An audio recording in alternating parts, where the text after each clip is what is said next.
next thing. So you're of course fond of science. So for someone who's not into science, or someone who's moderately like me, I've just done science, but I don't actually know too much about science. Are you fond of? Is there a difference between being fond of science and being fond of math, or are they just kind of two sides of the same coin? No, maths is the foundation for most of science. Okay. Other thing, but maths, you will see quite a few times that mathematicians, they usually keep doing their problems that no one cares about. Half the math papers, you won't see any use of it. Yeah. There's something called the twin prime conjecture. Okay. Do you know what a twin prime is? No. Twin prime means two prime numbers with a difference of 2. With difference is 2. Like 3 and 5, 5 and 7. Okay. So the conjecture is that there are infinite number of these twin primes.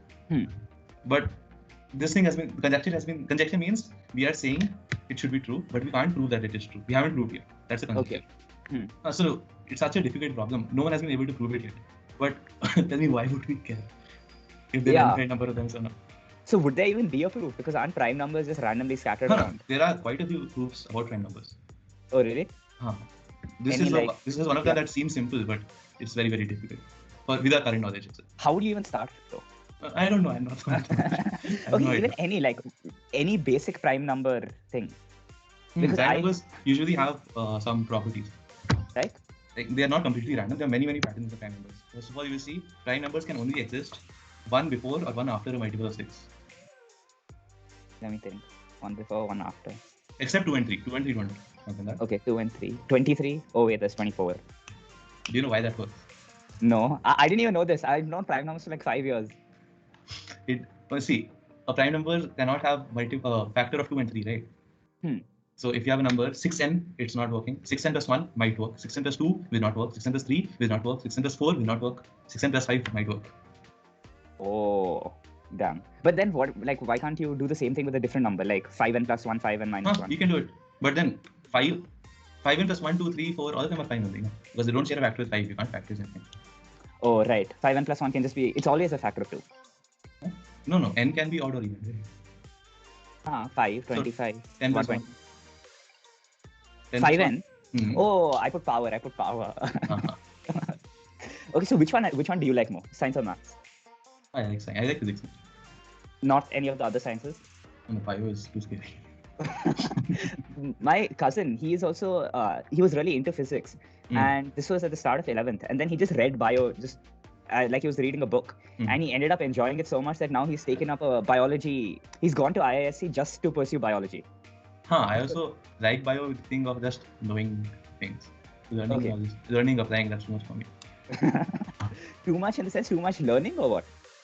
Have you tried learning bio? You were in ICSC, no? You should know. Yeah. But I mean, it's just like history or something like that. And there's people who like history. I never understood those people.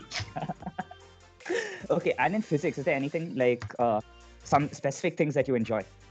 No, I don't have enough experience to decide. Or let me frame the question differently. What are some things in specific that Jay has sucked the life out of in physics? Mostly, I think semiconductors. Semiconductors is supposed to be very interesting, right? Yeah. I never understood it. Yeah, semiconductors is the chapter that you just want to skip. It's a scary chapter. Exactly. Yeah, even for like school exams or anything, you're kind of hoping that you'll just loaf through it. One of the easier definitions will come. Yeah, exactly.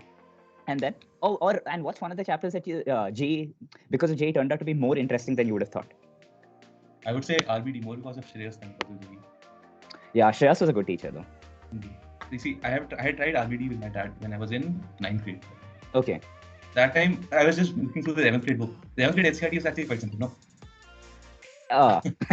So we went through all the chapters from the start. There was just motion, NSM, that's fine. But then when we hit RBD, then I wasn't able to understand anything. So that was where I stopped. So in my mind, I had a kind of mental block against RBD.